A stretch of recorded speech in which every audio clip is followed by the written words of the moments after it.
The murder of Charlie Kirk. What exactly happened and why? The conspiracy theories online run the gambit, from allegations that Israel is behind it, This is insane. to theories that President Donald Trump arranged it all. This is a dark moment for America. We're parsing through the conspiracy theories about Charlie Kirk's death, which theories hold any weight and what others make no sense at all.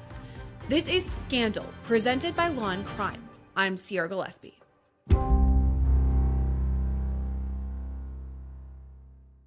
In the nearly 2 weeks since the murder of Charlie Kirk, there has been hundreds, if not thousands, of stories about what exactly happened. We've seen updates in the case, charges brought, a court appearance, a memorial service, and so much rhetoric on social media. But still, we have so many questions. And honestly, there are many conspiracy theories about what exactly happened. So on today's episode of Scandal, I'm going to walk you through them. Let's begin with the basics, though, and the facts as we know them right now. Charlie Kirk was a conservative political activist who co-founded Turning Point USA, which is an organization that works to get young people involved in politics and engaged in debate.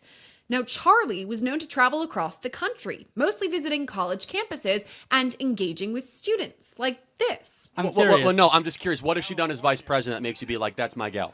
What is the vice president's job? The vice president is just president of the Senate. They don't have much. Oh, that's interesting. If it's just a ceremonial role, why do we even have a VP? Well, that's not the point. I'm saying She was tasked to control the border. How has she done? the vice president doesn't control the border. They get portfolio projects from the president. She was given the portfolio project of the border. How has she done?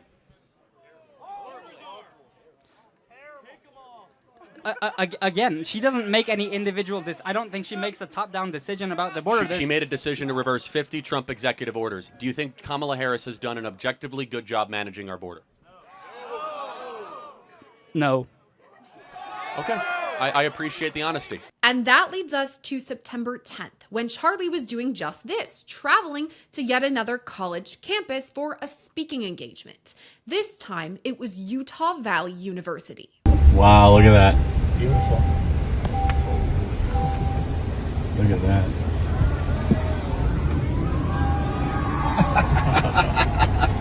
Just give him a little taste. And by now, you know what happened. Just referring to the court docs, approximately 15 minutes into the event, Mr. Kirk was answering a question about mass shootings by transgender individuals when a gunshot rang out.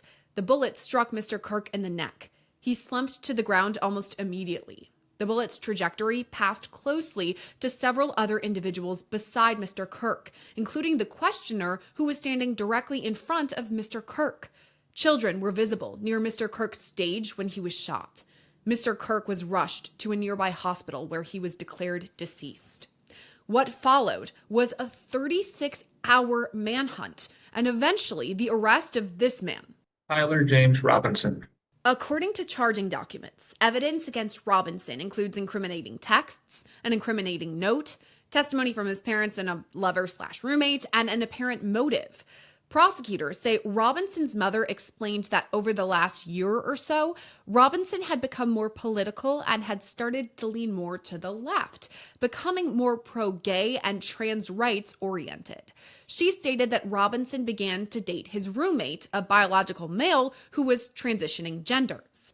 On September 10th, 2025, the roommate received a text message from Robinson which said, "Drop what you are doing, look under my keyboard." The roommate looked under the keyboard and found a note that stated, "I had the opportunity to take out Charlie Kirk, and I'm going to take it." Police found a photograph of the note. After reading the note, the roommate responded, "What? You're joking, right?" Robinson replied, "I am still okay, my love, but I'm stuck in Orem for a little while longer yet. Shouldn't be long until I can come home, but I gotta grab my rifle still. To be honest, I had hoped to keep this secret till I died of old age. I am sorry to involve you." The roommate said, "You weren't the one who did it, right?" And Robinson replied, "I am. I'm sorry." Tyler James Robinson now faces 7 charges, including aggravated murder, felony discharge of a firearm causing serious bodily injury, obstruction of justice, tampering with a witness, and violent offense committed in the presence of a child. Now, Robinson has already appeared in court where prosecutors noted they do plan to seek the death penalty. We did file just recently, within the last few minutes, a notice of intent to seek the death penalty that was filed by Utah County Attorney Jeff Gray. So that should be in the court's file. Lastly, I would just indicate to the court and to, at this point, Mr. Robinson, that we are prepared to collect all of the discovery in this matter and get that turned over to the defense as soon as possible. And all of that could be an entire scandal episode unto itself. So I guess we'll put a pin in that. But prosecutors at the first hearing also mentioned Charlie's widow, Erica Kirk. We have filed a pretrial protective order on behalf of Erica Kirk. We would ask the court to review that. It should be in your queue, Your Honor, and sign that. Thank you. I have reviewed the pretrial protective order and will be issuing this pretrial protective order in favor of Erica Kirk. So let's talk about Erica Kirk for a moment. She's made several statements since Charlie's death, like this very one from his set. The evildoers responsible for my husband's assassination have no idea what they have done. They killed Charlie because he preached a message of patriotism, faith, and of God's merciful love. But they should all know this. If you thought that my husband's mission was powerful before, you have no idea.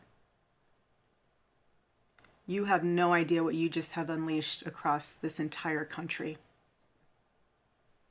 and this world. You have no idea. You have no idea the fire that you have ignited within this wife. The cries of this widow will echo around the world like a battle cry.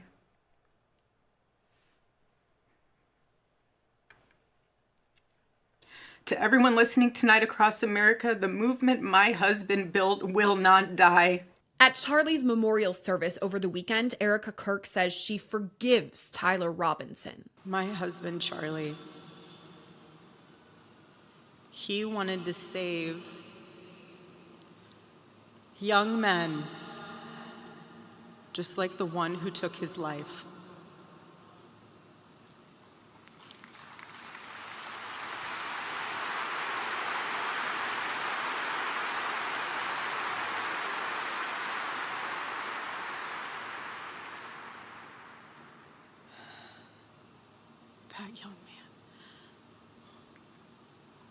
That young man, on the cross, our Savior said,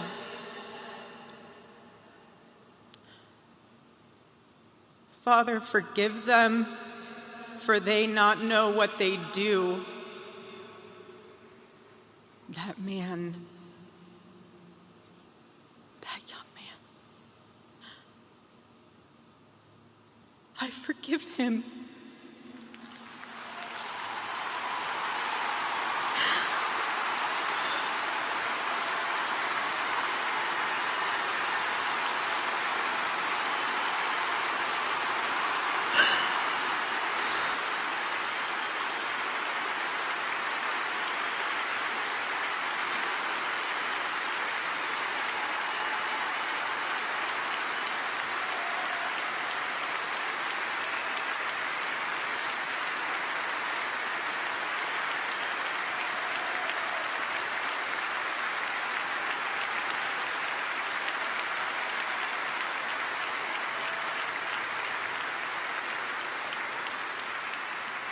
I forgive him because it was what Christ did and is what Charlie would do.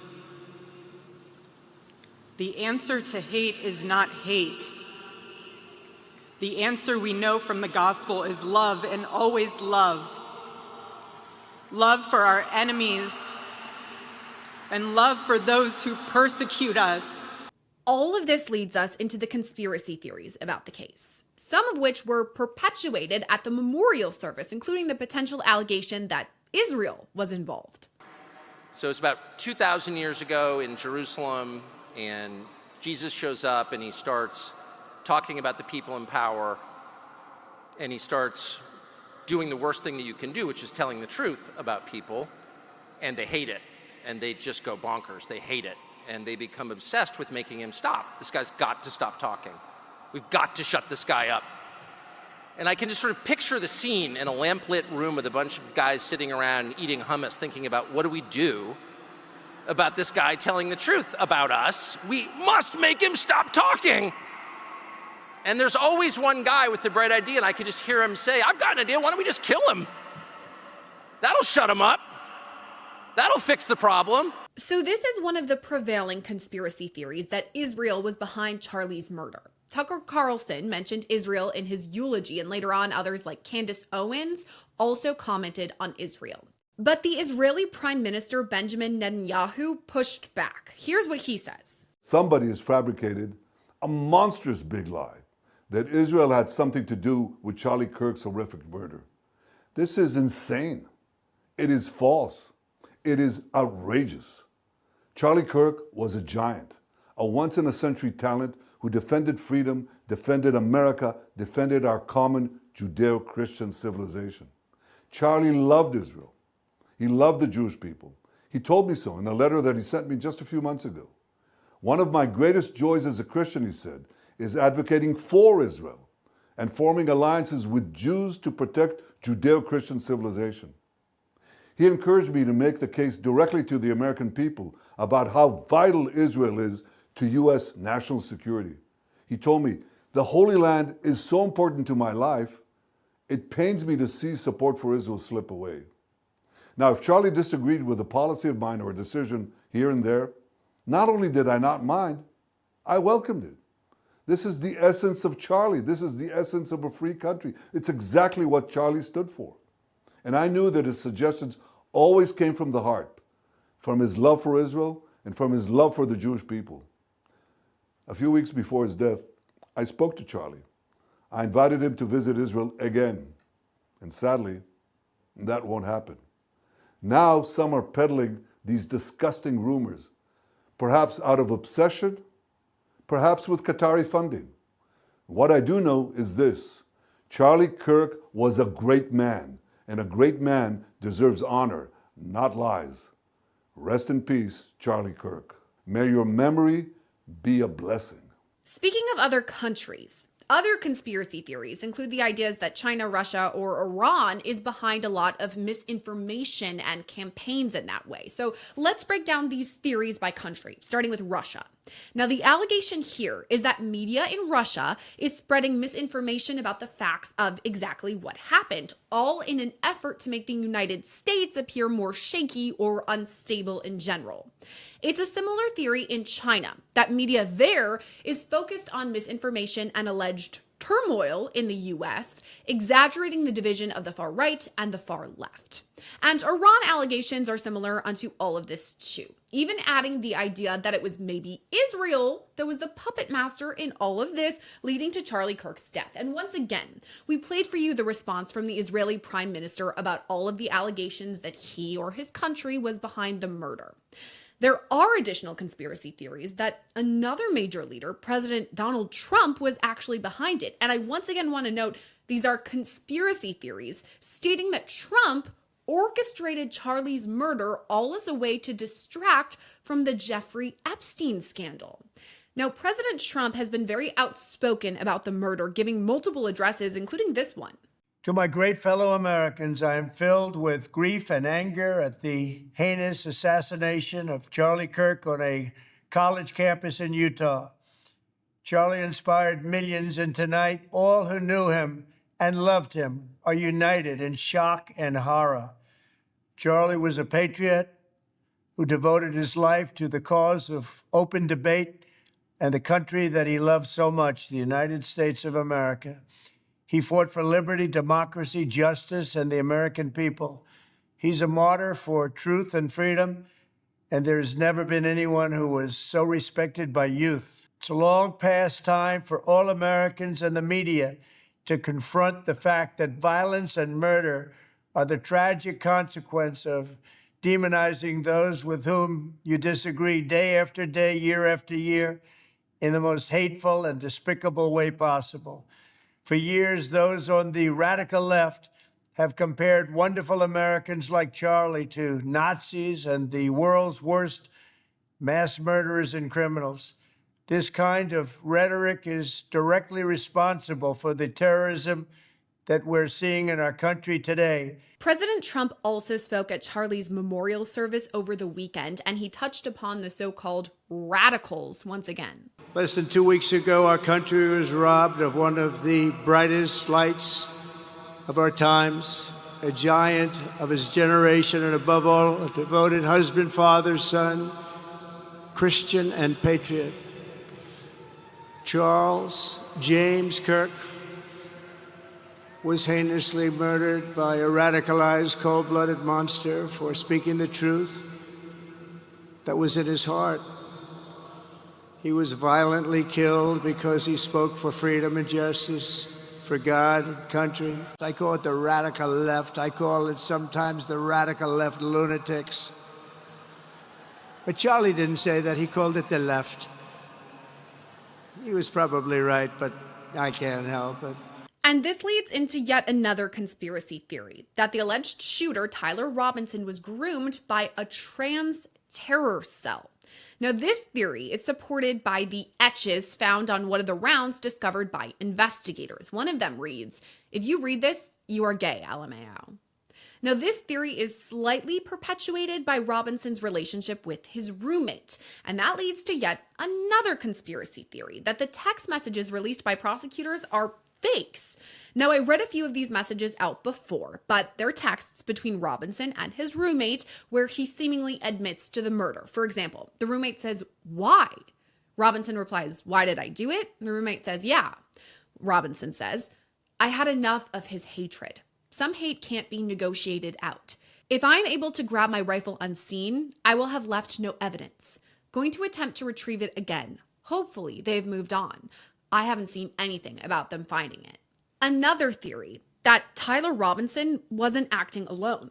Prosecutors say that he was, but some people point to videos like this one. Do you know how many mass shooters there have been in America over the last 10 years? Counting or not counting gang violence?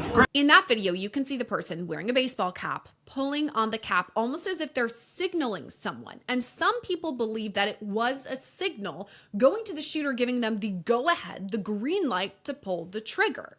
Needless to say, there are a lot of theories out there about what exactly happened, and I want to dig even deeper. So let's hash it all out with today's guest. It's retired NYPD detective Tom Verney. Tom, thanks for coming on with us today. And I want to start with the main question. A lot of people are wondering, could this guy, could the defendant here be working with someone else? And investigators say, no, it was just him. It was an isolated situation. How could they be so sure it was just him? Thank you for having me. So, look, one of the first things we, as investigators, always want to make sure of is that the perpetrator is working, to make sure that they're either working alone or if they're working in concert with someone else or potentially a group, right? Especially we want to rule out any sort of terrorism. So that's one of the first things. So we'll throw out a wide net just to make sure that we can, feel comfortable with the fact that the facts and evidence are pointing us to just one specific person versus 5 or 10 or 100 different people that we may be looking for, because that sort of creates a bigger issue, right? In that if it's a group of people, they could be spread out all over the place. They might not even be within that same state. It could be across the United States or maybe even out of the country. So that's always the biggest concern, is that this act was not purported by someone or a group of people where we now have to search all 5 corners of the earth to track down each and every one of them. So to date, as far as I know, the facts and evidence are pointing to that it's this one specific person. One of the things that conspiracy theorists, or maybe even just people online, are pointing to is that there's a specific video of this rally on the campus in Utah, and it shows this man who's wearing a baseball cap, and he kind of, pulls the hat, almost as if this is the green light, like, okay, now's the time to pull the trigger. What do you make of that video? Yeah. I mean, if you go over the video of that horrific, and the shooting itself is just horrific to watch. And I've seen a lot of horrific things in my time, but for thousands of people that were there live watching this event, to witness this was just unbelievable. And if you watch all different angles from all different the videos that were being taken that day, whether it be surveillance videos or cell phone videos, you're probably going to see a lot of things. And then if you start to piece together one thing with another, it might make it seem like there could be another angle, or it could be another shooter, or other people involved. The thing is, the most important thing to remember with these investigations is that we have to go with the facts and evidence. Facts and evidence, facts and evidence. In this day and age we live in, it is very easy to just go off on a tangent and start 100,000 different conspiracy theories. I saw this, I heard that, and I think that someone else may have been involved. And I've seen a lot of that online. I've seen a lot of people talking about, Charlie Kirk was talking about that the government should release the unredacted Epstein files. And because he was so outspoken about that President Trump probably had him knocked off. Or this is the whole left wing of the Democratic Party. This is a conspiracy to knock off anyone who talks against their ideals or their the way that they feel things should be done in government by conservatives and whatnot. Again, we could go crazy and make up a million different theories as to who did this and why it was done. To this day, what we know, based again on the facts and evidence, is that we have this one deranged individual. What his political persuasion is, who he grew up with and was socialized by. These are all bits and parts of the investigation itself. But at the end of the day, let's put the blame where it belongs, and that's on someone who was deranged, who had possession of weapons and did great damage with that weapon.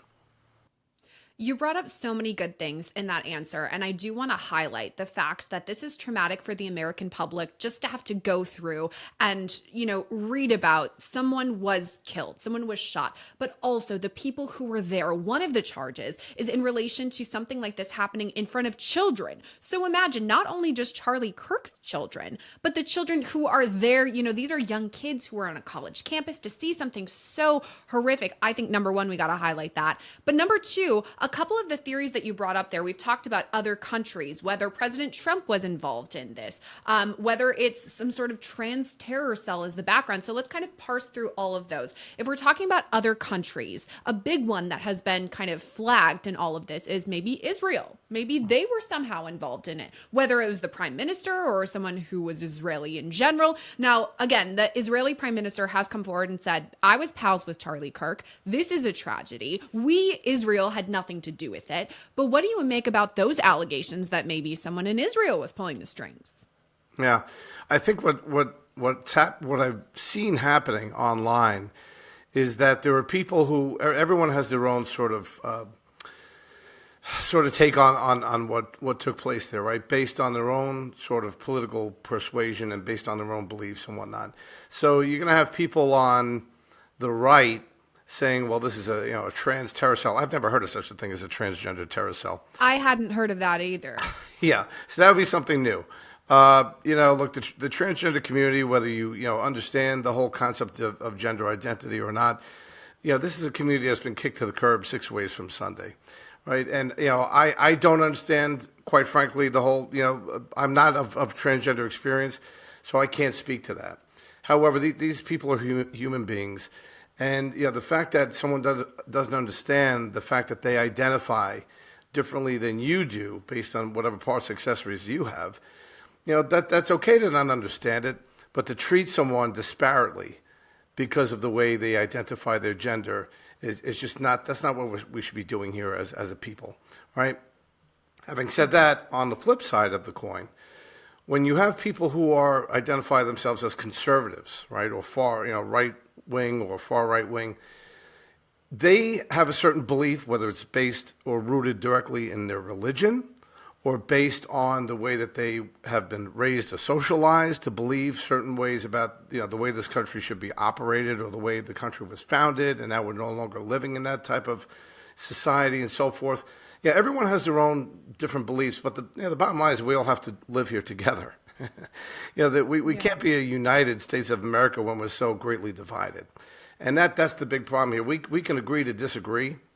But again, as far as this incident goes, we have to try to keep a level mind about this and go with what we know with 101% certainty. Going off on talking about the Israeli government's involved, or the Russians are involved, or President Trump is involved, or a radical group of transgender people are involved. I can't even go there as an investigator. It's almost against my nature to go there. I have to go with the physical and forensic and ballistic evidence, as well as visual evidence, with all the videotape that's been collected so far. And that's what I am, as an investigator, would be going with. That's what they out in Utah are going with.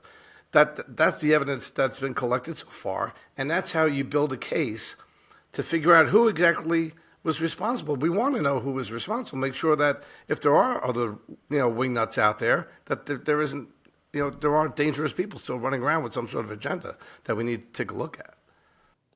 And I do wonder if it makes it more difficult for investigators, the fact that you and I have just thrown out a couple of conspiracy theories or, ideas that are out there on the internet about what could have happened, going in a multitude of directions. And so does that make it more tricky for investigators then? Because first of all, this is a very high profile case. A lot of people want justice. A lot of people want answers. And I know that the investigators on this are going to do their due diligence. They're going to go through, as you've said, we want to make sure it's not just this one defendant. Are there other people who are involved? All the things you've listed so far. So I have faith that they would go through and make sure that they're, covering all of their bases. And I'm wondering if these tips that are coming in about these potential conspiracy theories kind of muddy the waters and make it more difficult for investigators.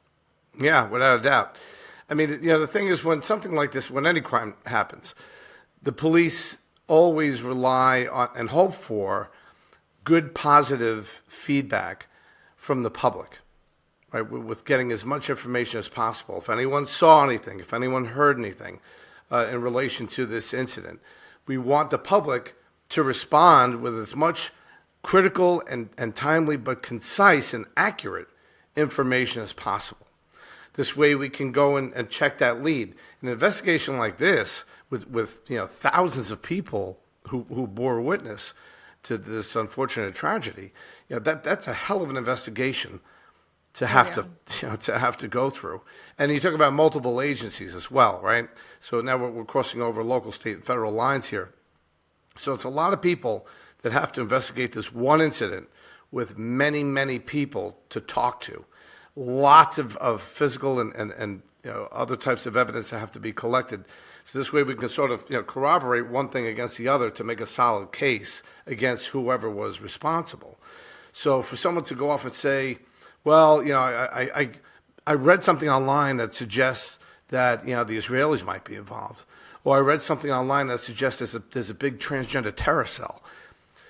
All it's going to do is it's going to waste time and resources when they have no real solid evidence to support that, right? So it's good. It takes investigators away from good, solid information that they should be following up on, and connect that to another lead, so we can now get this case sort of wrapped up as quickly as possible.